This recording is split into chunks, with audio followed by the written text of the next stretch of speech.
Bonjour mes amis, bienvenue dans ce... I'll get it. Bienvenue dans ces nouvelles interviews avec les vampires. Merci d'avoir regardé. Hello everybody and welcome back to the next episode of Interview with the Vampire. First of all, hello to the patrons. If you're watching this on Patreon, you're watching it early. I've taken your advice. From this point forward, of reactions that I do on YouTube, you can get them first to a week early. I'm going to try to hold myself to that, okay? Up to a week early on Patreon, the Patreon page. If you're watching this on YouTube, then just know that I probably already have episode 3 over there on Patreon. And once again, I'm currently running my giveaway of sorts on Instagram, which I can be found on MovieMan101 Pro, a way to give back to the community. Obviously, try to get more numbers in for my social medias. For all the people that interacted with the post, there'll be 3 prizes, like I said. Either a Megan Funko Pop right here, that's Mad Max, the High Octane collection, and also the top #1 winner in some form or another will receive a copy of season 2 of Interview with the Vampire. We went on a little Romanian field trip of sorts. Claudia hell-bent on trying to find, well, any other, not only just vampires, but I think she really wants to find, she's looking for kinship. She wants to find decent folk and hopefully like nice vampires, but that doesn't seem to be the case so far now, does it? We found 2, one of which was, and look, if you were looking for like a Nosferatu look-alike, you were right on track there, cabron. And the other one, Daciana, I believe was her name. That was her name, I think. Thought philosophically for a moment about what a life could look like in that way. It spelled it all out. Claudia was so ready. And then this gal just threw herself into the fire. I kind of get it to an extent. You've been around for so long, like old Romanian times and all that, that you've lived your life even as a vampire. And sure, all these dreams of starting anew and fresh in the Americas. To get into it right now, I would be using minutes and minutes. It's a tough pill to swallow. I kind of get where her head may have been at, but I'd be curious for other people's takes as well. So Romania was a bust. The ghost of Lestat is haunting Louis, a figment, a conjuring of his own guilt, his pyramid head, essentially. Louis kind of does give off like James vibes here and there. We have decided instead of returning back to the Americas, we are going to France now, so we're going to start a new life there. Possibly even the more intriguing part is now the new dynamic that's present in modern day Dubai between Malloy, Louis, and now Armando, as they navigate this interview. But now it's like a 2-on-1 interview, and one side's trying to break the other one, and Louis having his breakthroughs, but Armand is getting nervous about what might come out of this, I guess, about him and his book and such. So all I can tell is that what Armand, for like over 100 years, owned or ran a theater company, which as I think is how Louis is going to meet him. And Lestat, we know, is going to, I mean, he has to. He's got to re-enter the picture at some point or another. Like, oh, nice. See, I like how this changes.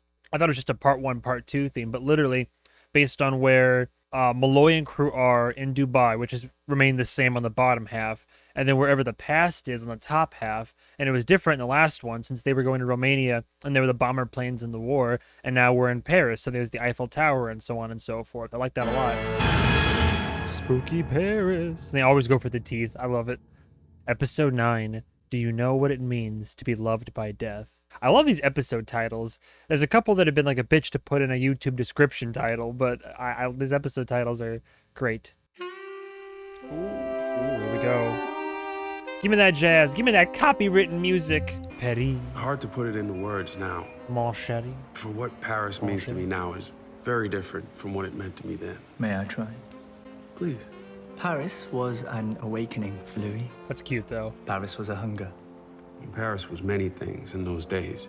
I feel something close to happiness when I think of it. You can take that one of 2 ways. On one hand, it's cute for your part. Like if you're like, I can't even describe it, and your partner is like, I know you so intimately that I could describe it for you. Cute is my first takeaway. But of course, I'm so suspicious of Armando. I know his name's not Armando. It's just funny to me. I'm just like, oh, you know him so well, do you? And it's just, go ahead, domineers his thoughts. Paris. Paris sucks. But she proposed to your Alice in Paris. And she divorced me in Staten Island. Paris sucks. Paris is a universe all to herself, Macarons are followed bullshit. and fashioned Cafe by culture history. is boring. Paris was Nazi scar tissue at the time. Oy vey. It was healing, just as Claudia and I were healing. I love Malloy and Armando going at each other's throats. It kills me. It's great. Gotta pick twice the pockets in this town to get anywhere. Confiance en vaut plusieurs si on prend du temps pour la trouver. Truth is more valuable if it takes you a few years to find it. What you said is trust is worth several if we take a few years to find it. A little rust on the mother tongue. Lot of rust. Truth don't pay the No rent. salt, Oh. no butter. Good Can't have jobs. milk unless you got a newborn. You want Franks and pockets? These people are broke. Maybe we chose the wrong town. Paris is on her way back. Give her a little time is all. Where you want to hunt? Forest looks dark. Hunting is one thing, but like, I just get some night jobs or something. I don't know. You got to provide for yourself. But it's that tricky moral dilemma, right? You're already a vampire. So you can try to do what Louis was doing for years and just feed on animals, but it's not really a way to live life. So at this point, I think both have kind of more or less embraced the fact that, okay, well, we are now creatures of the night. We're murderers, but we're creatures. Like higher but not higher beings. Again, it's getting back to that whole Lestat moral ethical dilemma about the situation they're in. So you want a hard meal, Franks and diamonds, and you want heaven to open up and rain down mixed stars? Is that it? No, It's a start. It's custom and practice for traveling vampires to make themselves known to a local coven. We didn't get that memo. okay. Oh, they're The vampires. gauze Paris had me etherized. Ah, the whitest of lies, turning 77 this year. Do not leave Dubai until you've made him retract it. Oh, If Claudia and I they're certainly buddy. Now they're all buddy, like the cutesy couple, like reminiscing about the past, or telling Malloy the story. it was an astonishment. Our skin did not attract the same attention it did in America. Right, because there wasn't any racism in mid-20th century France. Oh, I He didn't, didn't say that. I think your Algerian inferiors of the time might disagree. But I wasn't an Algerian. I was an American. And if there was an assumption that I had arrived to blow a trumpet or sing for my supper, it did not register as a slight in those days. I was just grateful knowing no one wanted to lynch me or direct me to the far end of the cafe counter. That's all he was saying, Mr. Malloy. Are you two going to finish each other's sentences for the whole That's session? what I was We've saying. been together 77 years, Daniel. Yeah, but this is coming up out of nowhere. 47 more than he did with Lestat. Should we let the math of that settle before continuing? Wait, what'd he say? 47 more than he did with Lestat. I see. Oh, look at this. See, I tell you, dude, fake Rashid is a sassy bitch. He's over here like we had longer than the start, right, honey? And like, look at that smile. Looks at Malloy with nothing but contempt, then goes back over here where it's. I swear. No, Malloy's got a point though, because now this is the dynamic they're taking up, right? Because it's been Malloy and Louis back and forth, and now after the big end of season, last season reveal, fake Rashid over here would start kind of splicing himself in, interjecting here and there. But then after their little sit down last night, Rashid proposing they have a united front about this, and that we have to get the inner child out of this reporter to tell the real story. It makes for an interesting challenge for Malloy now, because it's gone from 1v1 to 2v1 essentially. You got two very intelligent beings that have been around for many years that are going to try to outwit, outsmart, and in Rashid's case, outclass poor old, interviewer Malloy. Should we let the math of that settle before continuing? Keep selling it. We Love hid it. ourselves away in an inconspicuous apartment in the 9e, passing ourselves off as muddied Americans, overspending for black market baguettes. It was the perfect cover. Yes, perfectly situated. One floor above the owners and one floor below the students and sex workers, literally encircled by curious and money-hungry motivations. We never brought our kills home. We used the sewers for that. I will admit though, it's nice. It's very interesting. Happier times. Like this is definitely like Louis opening up, because you notice his tone and his cadence has changed. It's fascinating because almost all of his stories up till this episode right here, there's happy moments. All that he's recounting, he's like, it's very grave and matter of fact and to the point. And it's very much like, here are the facts. This is where I was at the time. I met this person. When lustful things are happening, the darkness is taking over, the murder. He becomes like reverent in a sense, like an emotionally dark place where he's like throes of increasing wonder. And I heard this, and it's very descriptive and emotional. But especially even in the first episode, discussing Romania and the whole Claudia section, he's again speaking with sadness. There's melancholy, but now that we're in Paris, and it's him and Claudia starting the new life. And of course, because he's in Rashid's company, fake Rashid's company, about to meet Armando, I assume in the near future. Paris certainly opened his heart up now, because as he's telling the story, he sounds much more jovial. He sounds happy. He's like, we were here, we were doing great, dude. Everything was turning up, Millhouse. Everything's coming up, Louis. Like, And yet you he sounds never happy. made contact with him. Talk about Thank this. you. 5 months of anxiety-producing choices, and not one bonjour or prépare-toi à mourir. Custom and practice. The Parisian vampire is a prideful monster. They lived 2 kilometers from our theater in Pigalle. I had endured hundreds of nights in the theater with Lestat. I was not seeking more. A theater called Théâtre des Vampires, Oh, a company Lord. that had been in existence for 150 years. This is kind of cute, 7 though. years, and it still feels like a slight. I But the can't. reports were confounding. Were they I can't with this. So clearly there's a coven of vampires. There are multiple in the city. It's funny because it's both cute to see them act this way, but then it also gives me flashbacks to those insufferable couples that, we all knew from high school. It can be sickening and sweet. romantic? No. Who was the master? Neither, it seemed. The male hunted to please her, the girl suffered Nice. philosophical conversation to please him. The American vampires appeared to be as dull and plain as their tourists and soldiers were. Rude. I took up photography as a hobby. Vampires with hobbies. Insanity. Killing time when you weren't killing Parisians. Wrestling time to the ground, staring it into An submission, artiste indeed. holding it in your hand. How's that any different from the photos I keep on my phone? It isn't. It's a human perspective of time. When you have the ability to stretch a millisecond into an hour, it's a reduction. I hadn't come to that conclusion yet. I liked taking photographs. It took my mind off things. I do love the way that it's funny how eternal creatures develop such a intense appreciation. Well, most of them do, it seems. There's some like Bruce who are just not great people, but most of the vampire, like the ones that have realized that like art can be both a human and a vampiristic endeavor of sorts. Photography is one thing, and there's people that that's true. You can try to stretch like 1 millisecond and stretch it to an hour, so on and so forth. But especially for like cinema, not only are you creating, but you're immortalizing in a way. There's a brilliant monologue, and I shan't put the whole thing on here, but there's a monologue from Babylon, which I love that movie personally. Speaks to my love for cinema. But there's a monologue toward the end that this like reporter is giving to Brad Pitt's character, who is an aging movie star whose time has came and went. But in 100 years, when you and I are both long gone, anytime someone threads a frame of yours through a sprocket, you will be alive again. One day, every person on every film shot this year will be dead. And one day, all those films will be pulled from the vaults. And all their ghosts will dine together, and adventure together, go to the jungle, to war together. A child born in 50 years will stumble across your image flickering on a screen and feel he knows you, like a friend. Though you breathed your last before he breathed his first. You've been given a gift. Be grateful. Your time today is through, but you'll spend eternity with angels and ghosts.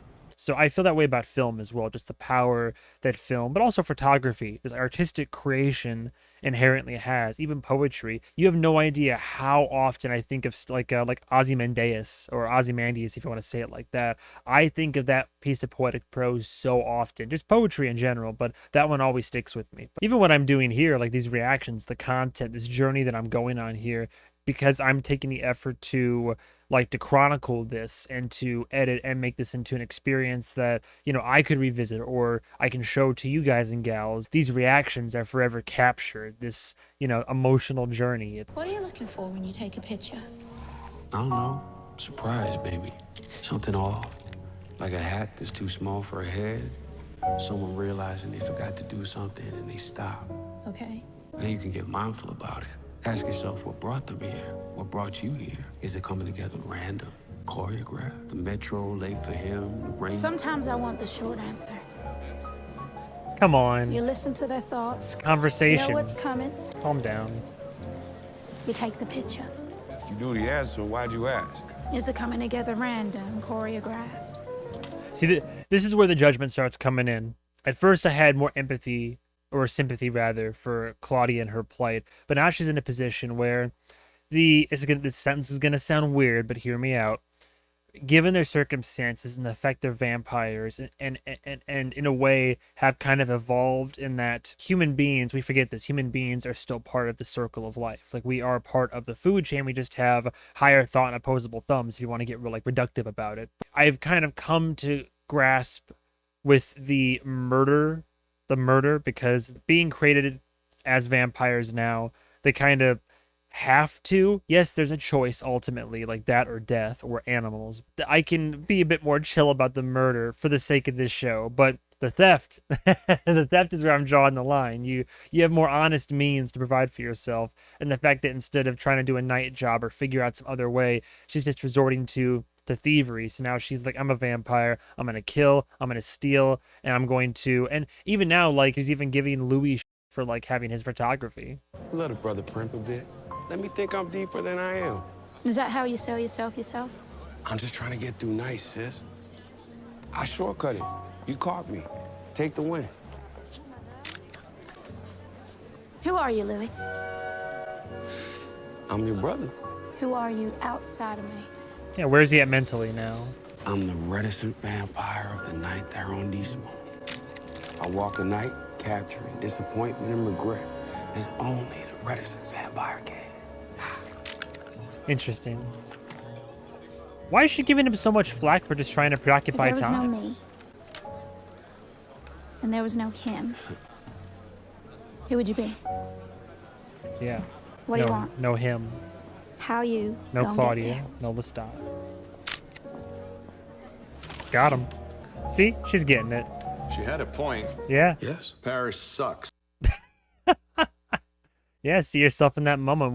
When she had said those triggering words, like what was the immediate, like, I love that because that's true. I like how she took what he said and turned it right back on him, but not in like a hurtful way. He's like, yeah, I capture those moments from people, those little moments in time, like the little change in the expression, the reaction. So she's like, well, it's not for me and not for him. Click and see, right?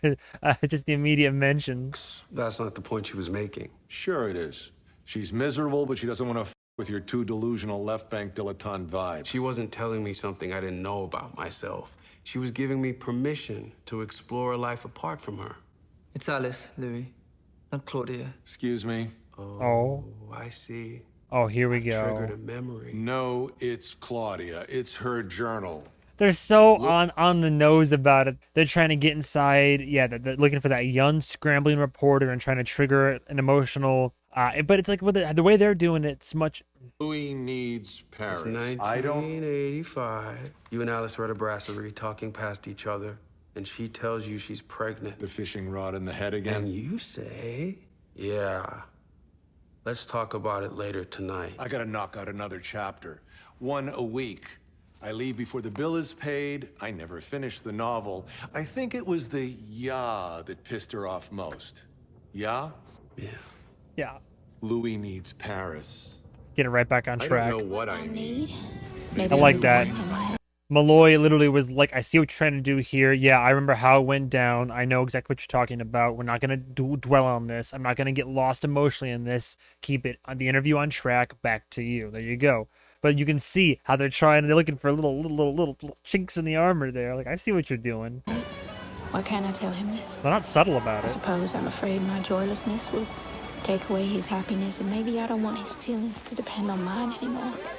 She's not happy in Paris, but she is here in Paris. Where else would she want to go? She sees it now as like fair is fair. Perhaps it's a quid pro quo because she dragged him kind of, but she's like Romania or bust. We're going there. That didn't pan out. So where else are you going to go? Back to Nolans? Like, no, not quite. Can't really get yuck it up in the French Quarter after what went down. France, I guess that was Louis' choice next. It's only fair. But yeah, she's clearly not happy, I suppose. Maybe I want to be joyfully joyless. A forever switch of wild opposites at play. I do love the rain. Oh, these are the aforementioned blackouts. That's why she mentioned like hunting with the blackouts. Méfiez-vous d'elle. Oh. Désolé, on est fermé. Pas de souci, just the right breath. Oh, et faites attention, c'est une robe en soie. Une goutte d'eau pourrait la tacher. Oh, she's Parfait pour une femme, n'est-ce pas? Bon, mademoiselle, je peux pas vous laisser ici à jouer à vous déguiser. Oh, she's gonna hunt her then. Vous pourriez me le réserver. Américaine? French is ugly. Damn. You can take it in from me, yes? You do alterations. Ma grande, please, don't pretend to be something you're not, yeah? Oh. Believe me, what Wow. will happen soon enough. Never Okay. thought about choosing to pretend.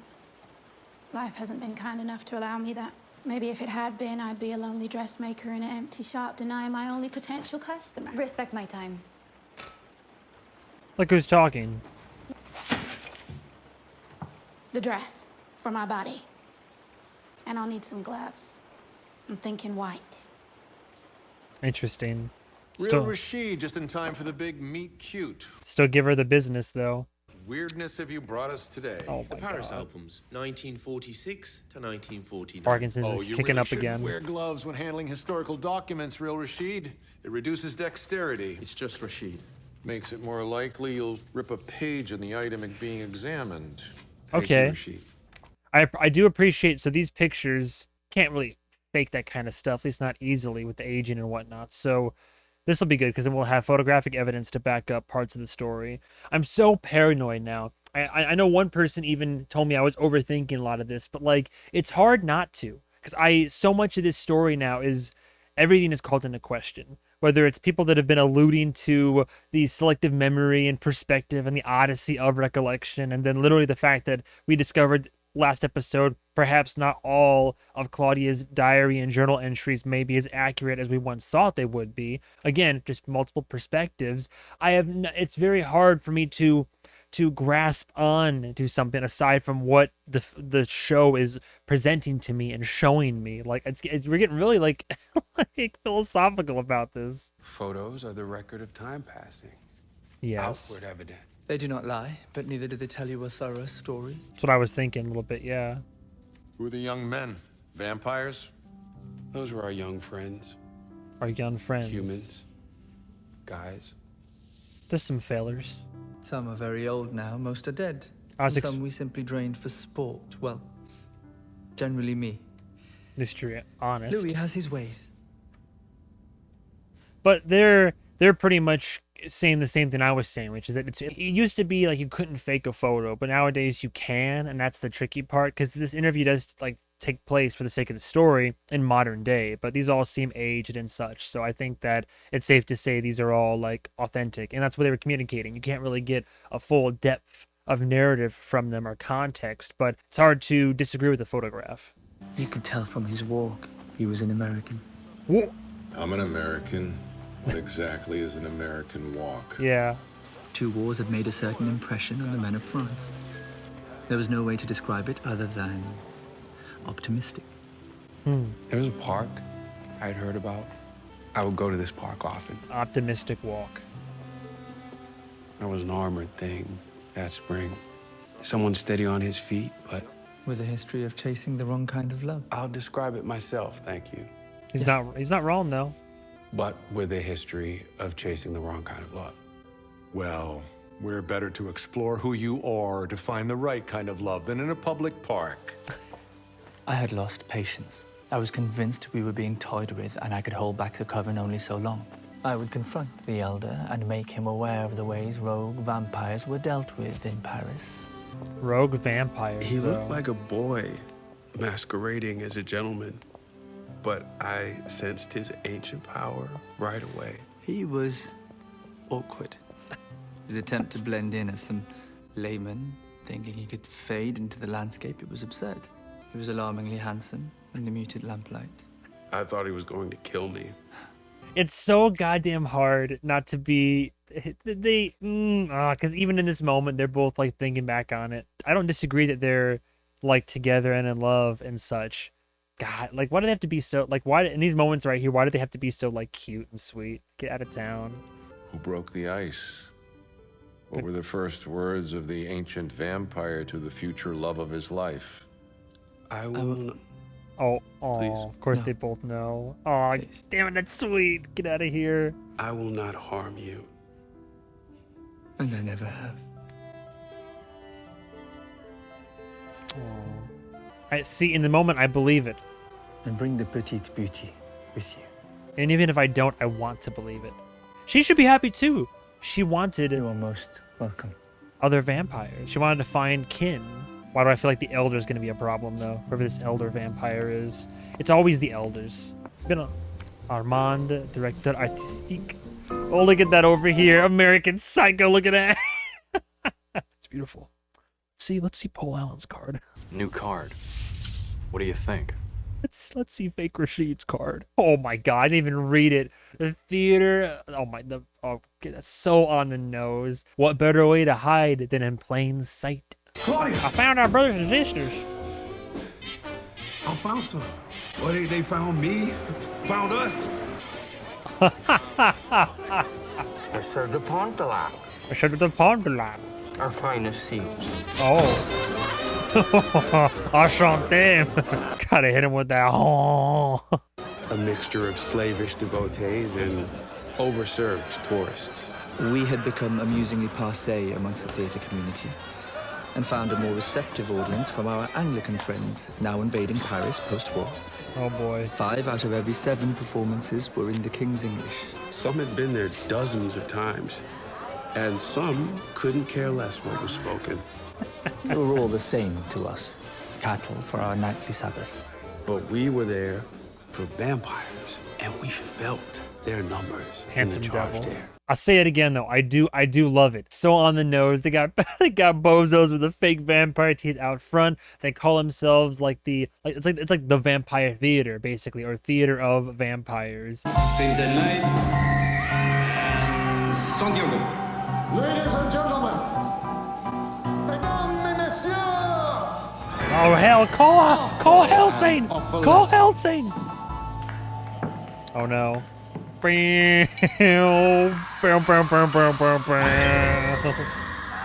Is that the Wilhelm scream almost? Welcome to the displacement of reason and the excretion of pathetic desires. Nice. By that I mean, good evening. What's this, Rocky Horror? Oh. What you're about to see is for you an outrage that masks a birth and a rebirth of what is considered... The rope's lip. He's really flying. Instead of mere human drama, Nice. we here at Théâtre des Vampires delve into the underbelly of the human soul to present to you the highest form of art in the lowest of ways. Ooh. Smells good there, buddy? Yeah. You repressions Who in the that pink? need airing. Oh, you've come to the right place. I salute your honesty right after I take my boot from your ass. But seriously, we can replicate the level of bilge necessary to disrupt your tiny ship called human decency. Is In he the fact, elder? We capsize it, so if you don't leave here tonight seeing the world upside down and liking very much what you see, then we here at the Théâtre des Vampires Théâtre have des failed in our Vampires. jobs, which is at the heart of it, to laugh alongside your misery while you cry and scream for more. I'm here for it. God, it literally is like Rocky Horror. Get out of town. Everything you're about to see is real. Copy that. Remember that when you leave here tonight. You are all complicit, repugnant, and appalling! Man's not even lying. I love you for it. And I welcome you, even as you disgust me. So many interesting characters in this show. Like, I feel like, you know, the audience might think it's like performative, but I feel like there's some truth in there. Every vampire in the world's just angry and bitter. Brava, bravissimo. Molto bene. Ah, yes, the old picture show. The actors performed in front of a cinema Feed screen, me Seymour. interacting with animations and bits of film in near perfect synchronization. Love it. Bo Burnham. The effect was wondrous. The modern cinema had an enormous influence on my aesthetic, and the light of the projector on the faces of our actors lent a romantic air to their performances. Oh, literally. Little shop of horrors.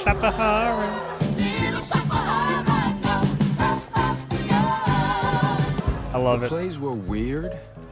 The plays were timeless, updated for the age and all from our 150-year repertoire. They were weird. They were And weird. always ended in death or I some love it. kind of cruel, barely motivated violence. My kind of Life cinema. is cruel, life is violent. I love it, dude. This is great, dude. This reminds. It's like when I went to go see Evil Dead the musical. I love this interactive theater. Immediately, it's like the two characters, like the way that it's being presented in terms of, I'm getting inside Rashid's head right now. Lestat's take on the arts in theater is like so posh and so like, oh yes, if you're even a note out of sync, if it's not perfection, it's not art. And then you go over here to Rashid, and he's like, it was fun. We made it entertaining, engaging. It was whimsical. It was bloody, violent, a bit macabre, but at the end of the day, it's still art. Like, this is my kind of art. I reviewed it recently. At the end of The Substance, I'm like, a lot of people were like, oh my, this is a little bit much. And I'm over here like, more. It's great. Claudia absolutely loved it. Nice. And it was the first time in Paris I had seen a smile or a laugh come out of her that wasn't for my benefit. But what was truly confusing that first night were the efforts to make it all appear as farce. The fake vampire teeth, the fake blood, the trick rope. It was all a seduction to lure the cattle into a willing belief of disbelief. That's the idea. The only play that mattered was the lust. Oh no. Are they gonna come in the audience and kill people? How crazy would that be? All part of the act. I mean, it gets to a point where if you get them lulled into a sense of like security and you set that expectation where this play is like of murderous and grotesque, gruesome, macabre, gothic intent. If somebody jumped off the stage and killed somebody after everything you just seen, then everybody else that's not dead and not a vampire would think, oh wow, that's part of the act, all right. What a crazy show. It's smart. And the way people work. Uh-oh. Oh no. Kill the squirrel. The burbs. The gears have stopped meshing. Oh no. What is this? No.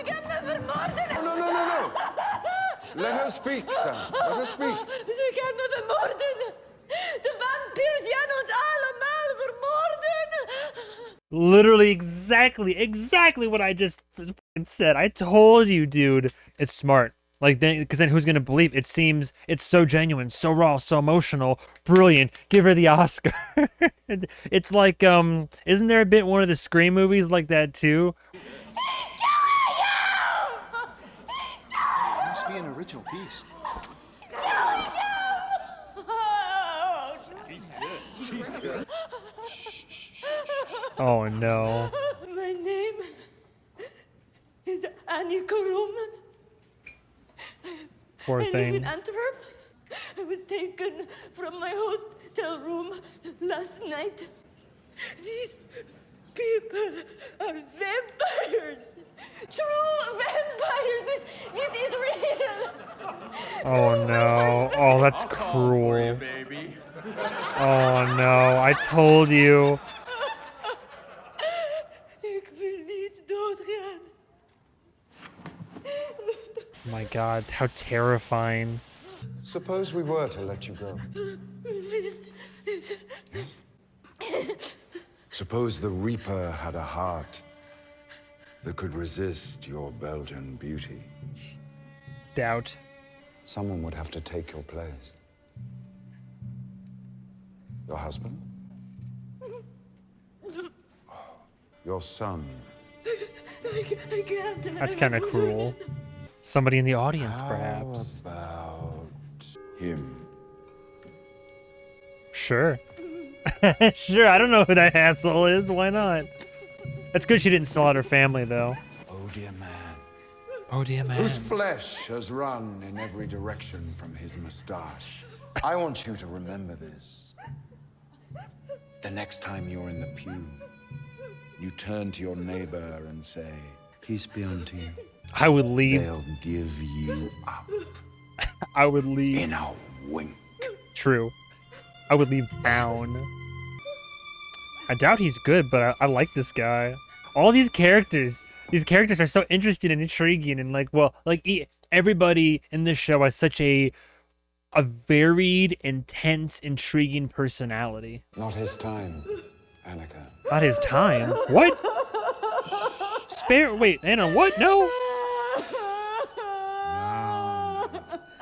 Oh, Claudia, see? Why? Oh, this is what I don't like about... for someone... for someone who's like so anti-Lestat and about like against what he's about, she's taking so much pleasure in... Why? Like it's you're torturing this gal, like this poor thing, like who's about to on the precipice of death, who's been kidnapped, barely escaped. Maybe that was part of it too, and maybe it's just kind of part of how she was. She's always had a morbid curiosity about death and the macabre and such. Hence her journaling people's last words. Having killed so many people and seen the good, the bad, and the ugly of humanity, especially given her position in the society, or what it was like and what it kind of still is, minus the vampirism. I mean, I guess there's like a sense of retribution in it. That gets under my skin. The fact that she's like enjoying this so much. She'll fit right in here. Calmed her down. Annika Ruman of Antwerp. Death awaits everyone, everywhere. But who are you to be the arbiter? Unconscious death is the fate of all mortals. Up. Oh, well, you're in her head now. Unconscious death. We are conscious death. And that would make you a bride.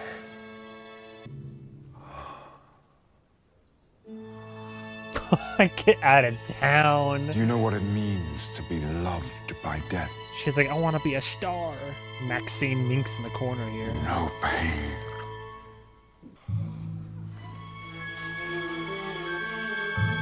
Is he gonna turn her? Whoa.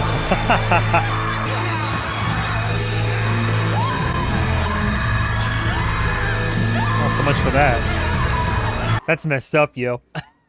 That's so messed up. It's ingenious. It's great. Literally putting it on display for like for France to just come see for the price of admission.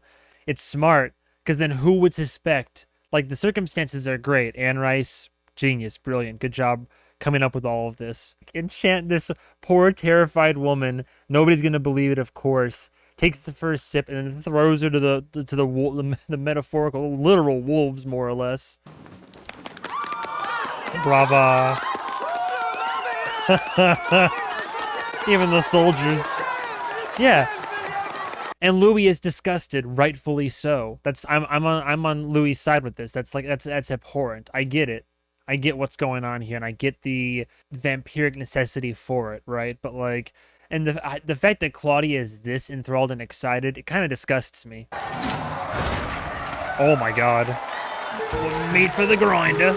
Great show tonight. I love the way that you ate the shit out of that guy. We only became a theatre company after Donjon. Is that how you say it? Charlemagne? I always thought it was Charlemagne. Of course, I'm a filthy American, so not Charlemagne, it's Charlemagne. It makes me think it's that Brannigan. You want the rest of the champagne? Do I hear French from the lips of an English company? If you desire to seduce on stage, you must live it off stage. Thank you. Very committed tonight. Bravo, brava. Brava, brava. 5 months of nights. 5 insolent months of nights. Oh boy. Waiting. We're gonna have this For convo. you to humble us with your appearance. Was it worth the wait?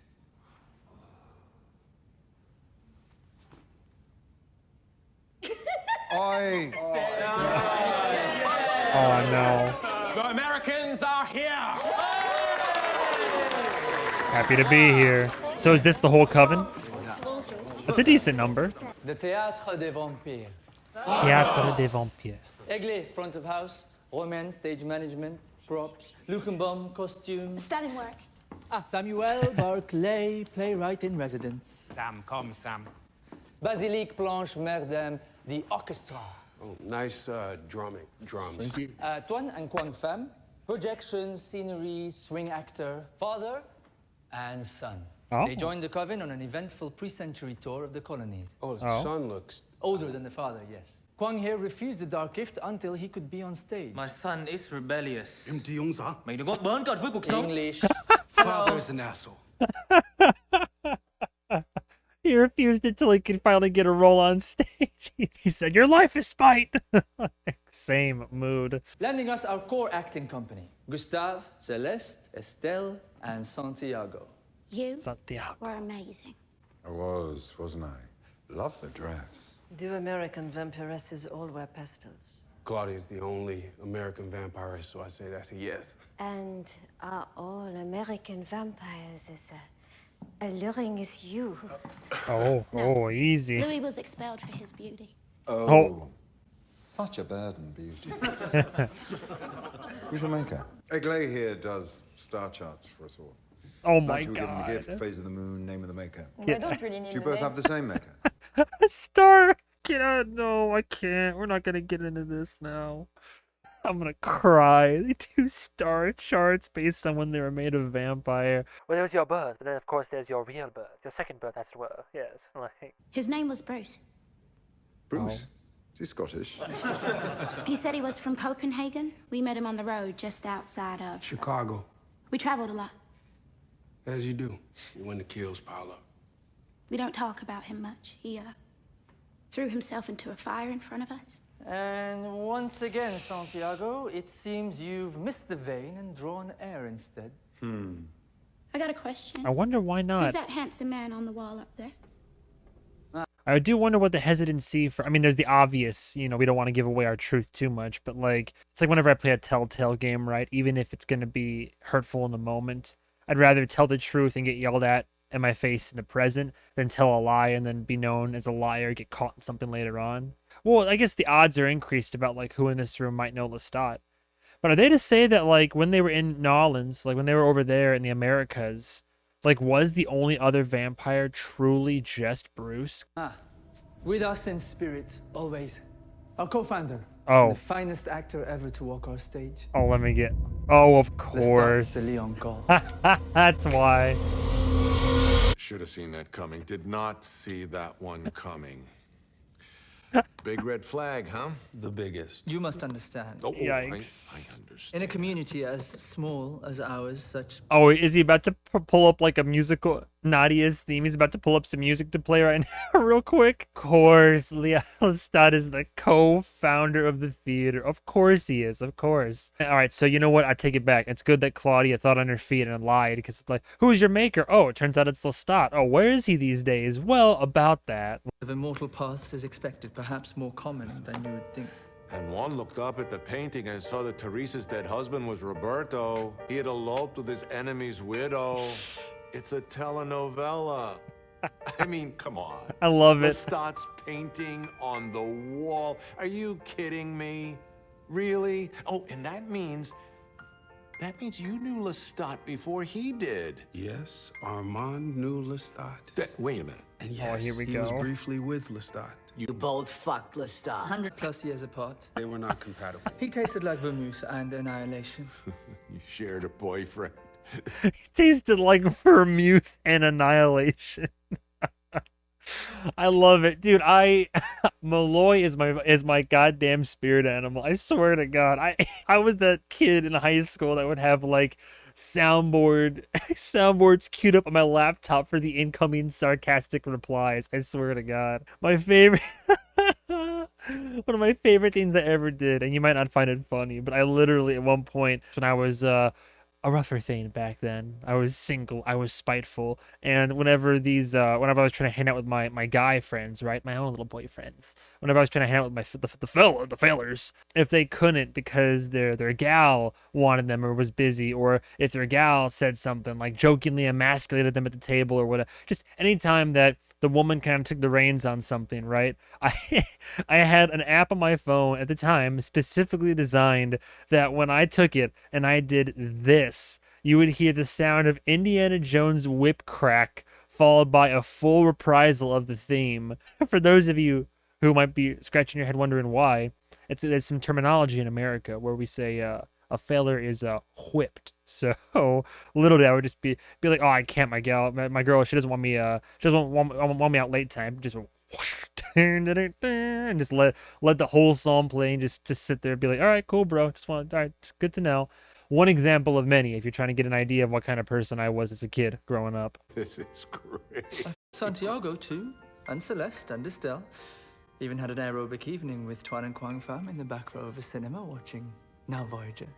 Did you? It's repertory theatre, Mr. Malloy. It's how one endures. Lestat's appearance is important, just not in the way you think it is, Daniel. Sure. I'm done thinking. Bring me the tequila and some popcorn. Let's flip to channel 300 something. It's a Univision night. Nadia's theme, sung by Barry DeVozone. Better became known as the theme music to the television soap opera The Young and the Restless. I love it. Literally a soap opera theme. But you can make up a name? Leslie's got some truth to him, and that's the only other vampire I know. No, she was smart about it. Please? Yeah, sure. It's gonna be fine. Fine? It was still going. They got a f***ing shrine to him. What if they find out we killed him? One of us would have to tell them. Or think it. Well, I thought it the second I saw his face in the frame, but there they were, inviting us back 5 minutes later. To kill us. And right after that, I invaded their thoughts, and not one of them thought anything other than I want to lick these two. And they're gonna continue knowing nothing, because you're gonna keep that loose head of yours tight. Because I want to go back, Louis. Are you Interesting. None of them pried into their minds out of respect or lack of ability. You would think if there's two vampires, bring them into your coven potentially. They didn't pry into their minds, but why? Also, Claudia literally telling Louis he has a loose head. That's kind of, don't love that. crazy? What about the play? When they all pounced on that woman, drained her right in front of their dumb faces. Tell me, you did not feel pride. I did not feel pride. Yes, you did. So Claudia clearly has a disdain for humanity at this point. Again, given her upbringing and circumstances, understandable, but still, that's pretty intense. Past your empathy for that woman, past your fear of being exposed. Vampire pride. Those Frenchies love being vampires, and they shamed us because we never felt that way, and we fucking should. It's not safe there. 14 hapless vampires being led by a vampire with skin darker than yours. What else is there to be scared of, other than your own lust? Oh, you felt my lust? Armand? Oh, yeah. Felt his, too. Now I know what two blood-fat cocks slapping hands feel like, so thank you for that. Yo, chill, sister, chill. It brings up such a, again, this is the moral dilemma combined with is it better to live as a shameful vampire in the shadows and trying to reconcile how I can blend in and coexist with humanity? Or if you're in this situation, is it best to just a hedonistic sense, let yourself just kind of fall to these depraved senses, just let the bloodlust take over, just screw who you want, kill who you want, live your life, and happily so, sure, because that's it feels like the only way a vampire can live happily in society is by doing that. And you can make the argument saying, well, look at modern day, Louis and Armand. To our knowledge, are they killing people? I don't know. Clearly, they have a lot of people under their employ, properties around the world. Who knows what connections they have? All we've seen Louis eat is, these pre-prepared meals for him. There's people, these followers and devotees that give up their, themselves in a blood drive to feed him on. There could be something darker below the surface. You think Armand would settle for, once you've been living a life of New York strip ribeye and, prime cuts of lobster and such, it'd be a bit difficult to go back to, Taco Bell tacos and just Kroger ground beef, Take your people pictures. Worship them in the red light all you want. Take your people pictures. Don't ruin this for me, Louis. I need this. The Coven had lifted Claudia's spirits, but seeing Lestat's portrait put me on edge. I needed confirmation of his death. We were very close friends. We owned some real estate together. Interesting. We were separated by the war, Mr. Leoncourt and myself. I'm not here for money. I'm here to know if you've heard from him, if he is alive. And if so... We have not heard from Monsieur de Leoncourt since February 1940, when we processed several wives for him For a party he was throwing, I know who you are, monsieur. And I know what you meant to our cherished client, Monsieur de Coven. Oh. You said meant? Perhaps he is dead or sleeping. I have no confirmation of his actual death and cannot declare him legally dead for years. But seeing as you are now here in Paris, The hell does that? What the hell does that mean? I can't say if he's dead or sleeping. between us, it is confirmation enough for me to pass this box to you. As instructed in case of, well, Untimely demise. I have a client arriving in 20 minutes. You may have the office. Kind of him, in that sense at least. What did he leave to him in his will, huh? My Louis. Oh no. Oh, it's gonna be some heartbreaking, sweet letter with some a little bit of monetary compensation. Is this like one final apology or confession? Oh, what if it's like he knew all along? And he's like, Louis, if you're reading this, bravo, you have managed to kill me somehow, some way. Oh, his ghost is gonna show up and read it. I was about to read it, but I'd prefer this, as he allows him back in once more. Perhaps fully healed now, no longer bloody and dead. In the event that you are reading this, something dreadful has occurred, which is not my own death, rather... Yep, there he is. The fact that we both now exist in two different worlds. Wow. Do not waste your life seeking revenge on the person or persons who did this. Do not give them the satisfaction of the hunt. You let treachery eat away at them from within. You go carry on with your living. Know only this, mon cher. You are the only being I trust, and whom I love, above and beyond myself. I'd be curious when he wrote this. All my love belongs to you. You are its keeper, and I'm always on the other side. God, this actor, man. Face pressed up against your longing. These people. Lestat, Lestat, Lestat. Coming up a lot in this story all of a sudden, isn't he? I'd be very curious when that letter was, when that letter in that box was created and written. He said we haven't had any correspondence since 1914, but I feel like that letter was probably made before then. But I know toward the end of their relationship, before Lestat's untimely partial demise, as it were, things were getting more tense, and Lestat was very cagey. He was very paranoid. Love of my life, or is it more rebound of my life with you two? It's a haunting memory Louis just shared with you. What a comfort. Your ability to continue pulling humor from his pain. Cathartic. It's a joke. It's a joke. You serve it up. Alice is in her third trimester. She steps in gum on the corner of Rue Palatine and Servandoni. The old parlor trick. She makes you scrape it off with a credit card. It's not a credit card. I have no credit. It's a library She's wearing that short purple dress you favor. I like the way she walked in it. She was confident. To hold her hand in Paris. I wonder why that is. Hitting the garage door, Louis. All the crap. Have at it. You worked so hard to get that table right in the corner so you could pull out the ring. The ring. That's good. Just at the right moment to surprise her. Which I did. And what did she say when you finally asked her to marry you? What was that? What was that? Is that in the restaurant? What is that? He's trying to you're trying to get in there. You're trying to get in there. In middle school, you stole your dad's Playboy magazines, sold them at recess. Danny, I'll ask for a third time. What did Alice say when you finally asked her to marry you? Louis, perhaps. See, he's digging for memories, but this bastard. Armand is literally going in there going for cheap shots. He's like, you stole your father's Playboy when you were a child. She said no.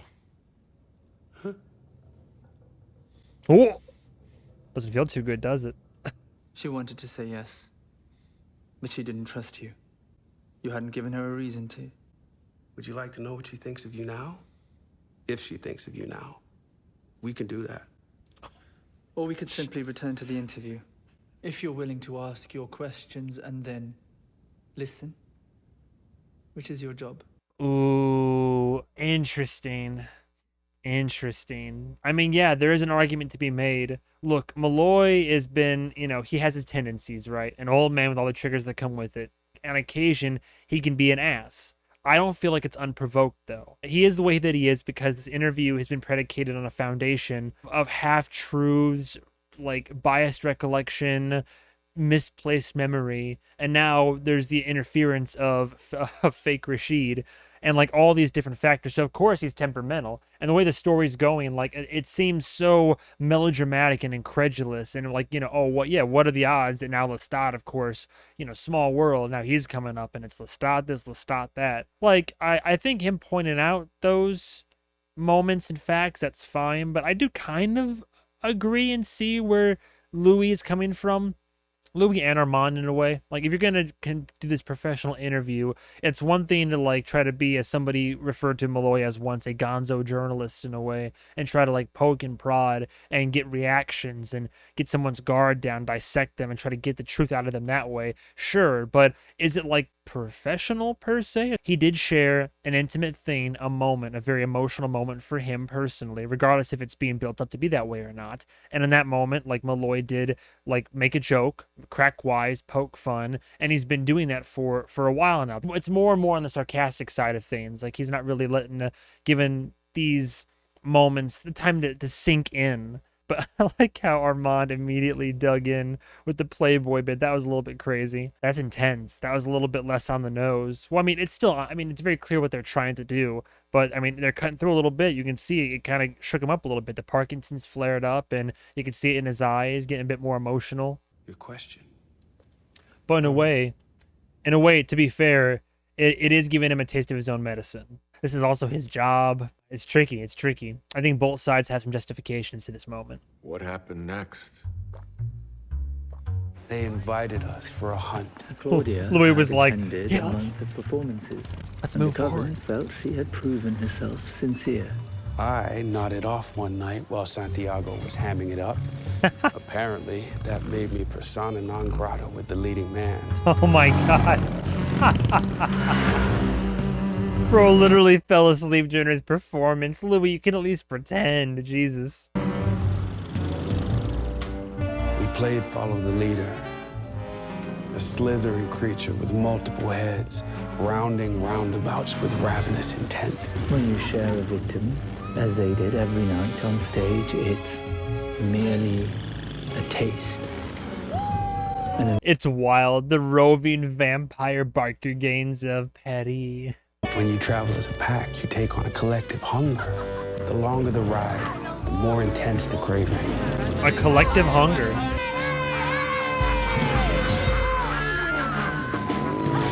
Again, it's all like these vampires in their hedonistic pursuits. Like, you can't help but think, man, this sure would be a fun time.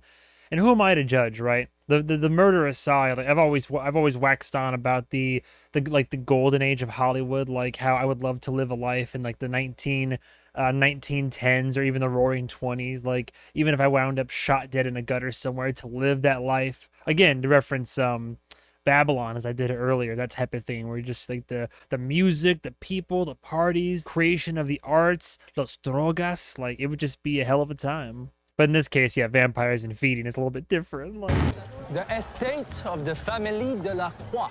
Whilst their countrymen clutch ration cards, they've made quite a killing manipulating the black markets. Voilà. Vous êtes qui? Ah, une réunion d'amis et d'associés.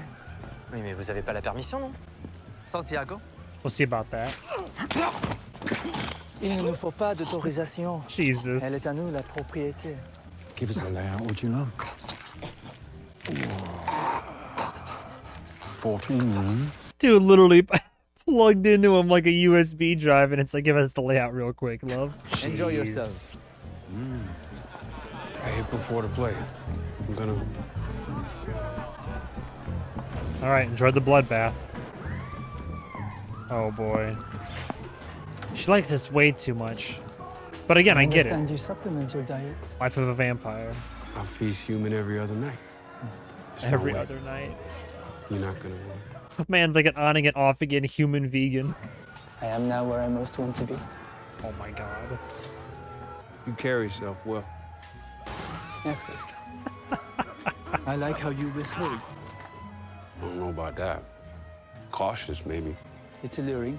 It's alluring. It's practiced. The yin and the yang. I find myself thinking, what is in there? Been thinking the same about you. Oh. Been thinking about you often. Enchanté, mon chéri. Tricky. What's that? Us, Coven life can get Lonely. labyrinthian depths of... It can be tricky. Labyrinthian depths. Oh no. Mad. She's something, your Claudia. Literally. Spark in the dark. Spark in the dark. Literally eat the rich. Which, you know what? Sure, why not? Eat the rich. Like, if vampires are like the Dexters of the universe, then sure, why not? Pity she was made so young. Imagine her in a body equal to her mind. She's managed to it. Particularly skilled at blocking her thoughts. You must work harder on that. Whoa! I could help you hone that skill. He's playing. I love how we're having this serious conversation. Bro's playing football with the man's head over. I don't want to miss what he's saying. I'm so sorry. Dude. You must work harder on that cut. Messy. I could help you hone that skill. That'd be great. Good. Because I do believe I felt some trepidation when the name Lestat was uttered. Who? Calling him out now. Look at that. My dear American friend, who thinks of me often and who has dominated my mind ever since I laid eyes upon him. I don't know the particulars of your acquaintance with him. You can tell me when you're ready. But respectful. A few of the Coven can be volatile and quite unforgiving when lied to. Get it out now. Yeah, exactly. Get it out. That's what I'm telling you. It's not great news, but tell them the story. Like, this can only end in one of two ways. Either you don't tell the story, and then by the time the truth comes out, they already see you as a liar, so why would they believe anything you have to say? Or tell them now, like, look, I met Lestat, I loved him too, but he beat me and wanted to kill me, and I had to defend myself. Like, even just paint the picture like that. Either way, you gotta say something. But I appreciate the respect that fake Rashid, I'm sorry, Armando, is giving to him, being like, I felt trepidation. I know you know more. I won't press you. I have an affinity for you. Perhaps, though, you should probably say something. May I suggest you never visit Roger Habert and Associates again? That sort of inquiry can open all sorts of trouble. As you suggest, Maître. Yikes. Oh my god. Armand. Maître is a Coven endearment. Armand for you. Caught a lively one for tomorrow's show. Is that good or bad? It's a Coven endearment, so it's Armand for you. Is that saying that you're not part of this Coven, or is that saying, no, it's a general endearment, but please call me by my actual legal name? Oh no, call one for the show. Pim's a savage. Oh, Louis, I see it now. It's different here. I love it. I never want to hunt alone again. I never want to leave. Je vous aime tous. J'adore son vampire. In English. I love everybody and everything in this every moment, right? Every now. At least she's having a good time. Vive la France! Yikes. Ooh.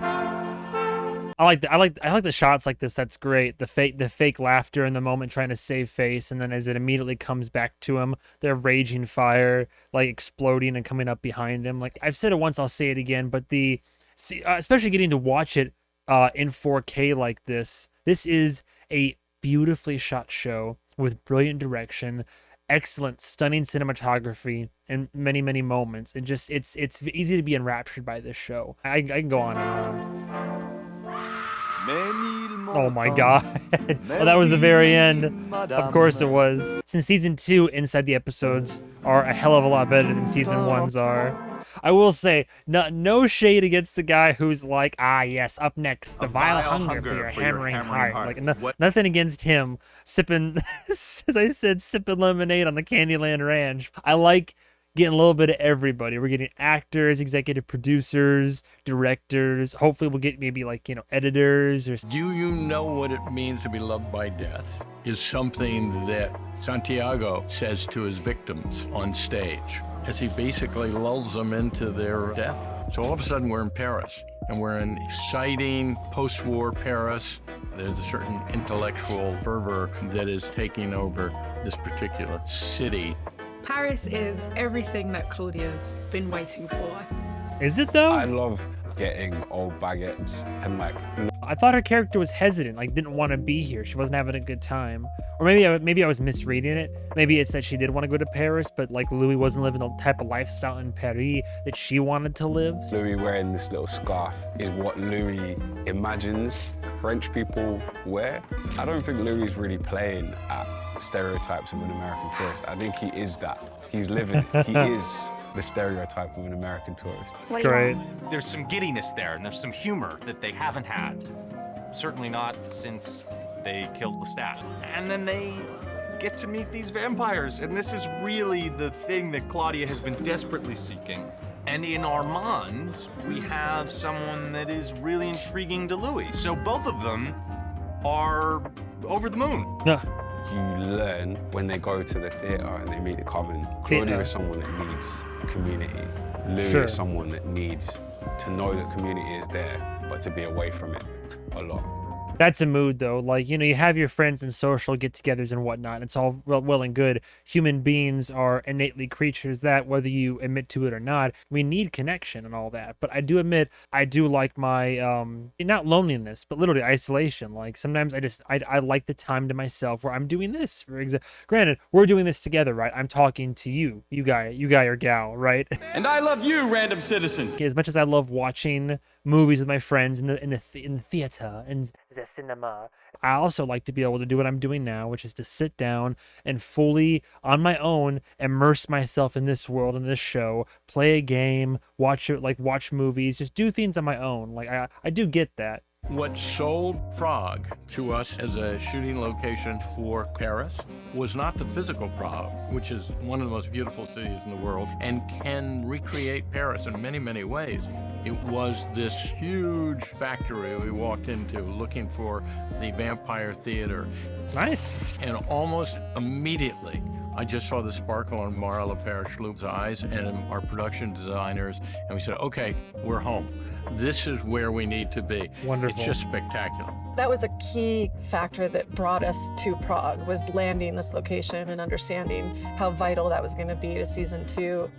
The prospect of getting to work on a TV show where there's a theater company was just too exciting to pass up. That's awesome. And we wanted to have an exciting leading man, Santiago, so we got the great Ben Daniels. I absolutely adore the passion that goes into this project and projects like these, because you have so many people out there that make content sometimes, especially like in Hollywood, and we've seen all these tragic cases of like studio tax write-offs and whatnot, or people that are making movies just for the wrong reasons. But you listen to these people, they are talking about what the things they do, production design, location scouting, and all the bits and pieces that go into making this show what it is physically, or with the imagery and the settings and location, and you can feel it. It's palpable. Their excitement, their passion. I feed off that so much. I love it. Artists and passionates coming together to make art. That's what it is.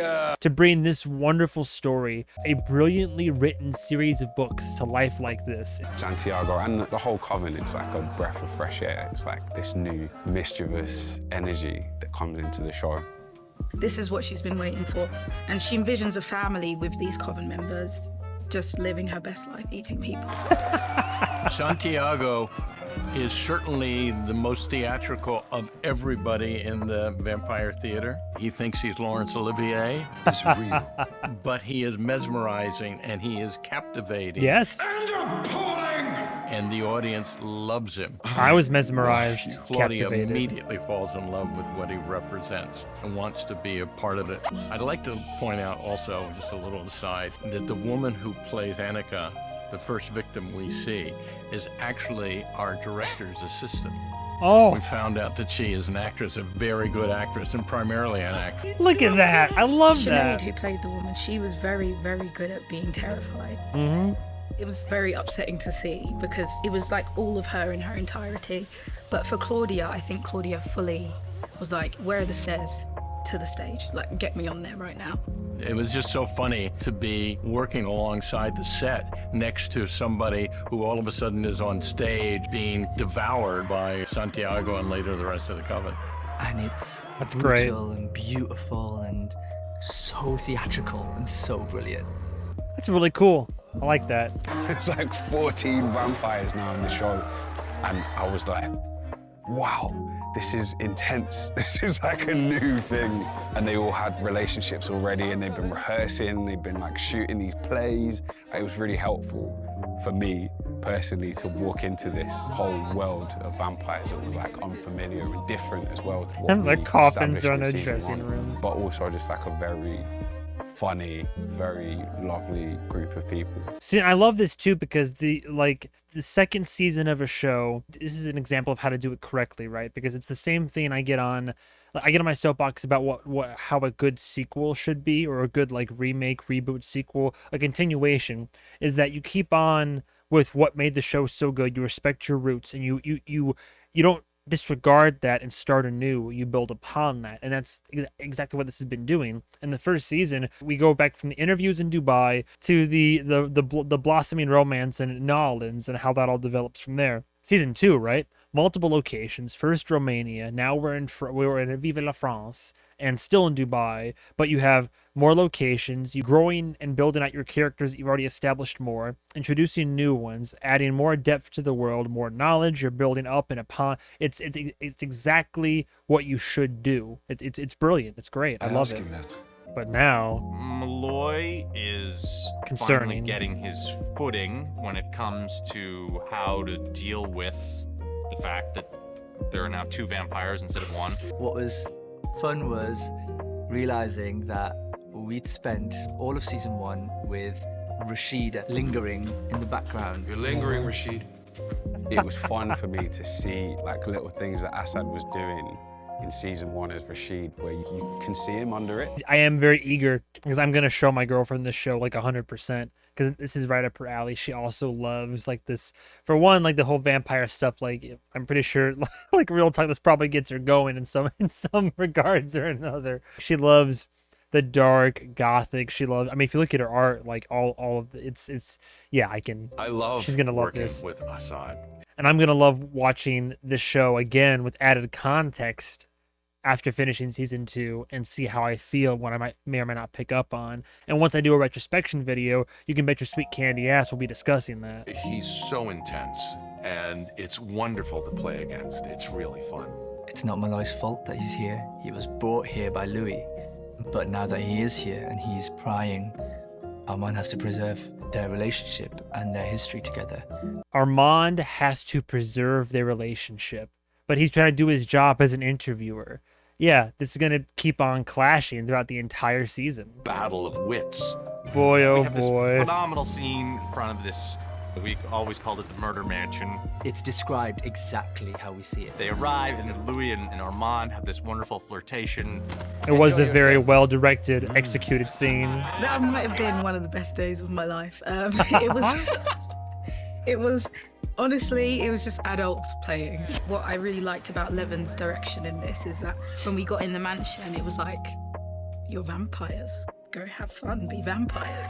The chaos in the background and vintage noir romance happening in the foreground. Yeah, The thing that I remember most about filming the murder mansion scene was that she's like, just like all this madness happening. You must work harder on that. And every single time something smashed or popped, I was like, just jumping. You're not gonna win. But somehow Assad just managed to like, just very focused. Grounded. Didn't flinch. Their characters and these actors, it's almost the parallels, like true to life. Another episode in the bag. Another one in the bag. I was wondering, because in the first episode, I was like, am I more intrigued by the following Louis and Claudia through Romania's storyline, or am I more intrigued by the navigation of Malloy through the modern day Dubai interviews? I'm still leaning towards that. This entire story is predicated on the reliability of its narrators, and so every scene we get in Dubai, I am like searching and looking and trying to listen closely and see if I can catch any missteps or what truths might still are yet to be uncovered. And now that we're in Paris, and especially with the theater company, yeah, things are getting very interesting. I love this. It's great. I don't think I have any extra thoughts. I guess my main tinfoil hat theory is that I still think, like, Armand's motives. I kind of outlined my thoughts through a series of ramblings in my reaction to episode 1. So, I mean, I have my doubts, I have my curiosities, my suspicions. But then this one almost kind of softens some of those. It's the power of the actor, but it's also the power of the relationship that I can clearly see. It seems, I believe it. I want to believe the relationship is like sweet and pure, that Armand like has never hurt Louis, and that there's a true love there. And, you know, it's a better relationship, not just like a rebound or anything like that. I feel like there's something more wholesome and safe there, but at the same time, I mean, already like this whole interview has been like built on the like deception, and there's half truths and bits of information that have been redacted, and Louis is misremembering things, and now he's like, the recollection is coming back to him, and Armand seems to be getting a little bit fidgety and nervous. So I don't know where that's going to go, but I'm curious to find out. That's all I got to say. Like I already said before, if you're watching this on Patreon, thank you. Patreon.com/MovieMan101. As always, thank you to all my generous patrons who have put forth the monetary compensation and their time to see the full, uncut, uncensored HD accompaniment videos that are on there. If you're watching this on YouTube and you have been thinking about being a patron, keep in mind that episode 4 is also now available on Patreon.com. So like, I'm trying to stay an episode ahead, basically. So if you're watching this on YouTube, by the time this is uploaded live, episode 4 will now be live if you want to also be an episode ahead in my reactions. Again, full, uncut, uncensored, etc. Being here on YouTube means more than enough to me. Subscribe for more if you'd like to. It's free. Like, comment below. Please, I love the dialogue that we have about this show, and hearing your thoughts and opinions. You fill in some blanks, some gaps. It can recontextualize some things for me, which really helps me with my experience overall. MovieMan101 Pro on Instagram. I'm doing the giveaway at the end of the season. 3 prizes. Find that post on there, like, share it, and then, like I said, when I do the tally, all the followers that have engaged in the post, there'll be a drawing, and there's 3 main prizes. I do stream on Twitch whenever I can, twitch.tv/MovieMan101 for all my gaming, my miscellaneous gaming exploits. That's all I gotta say. I think we're at the end here. Thank you guys and gals so much for watching. Love you all. Appreciate the support as always, and stay tuned for the next episode of Nouvelle Interview avec les Vampires. Au revoir, traveler.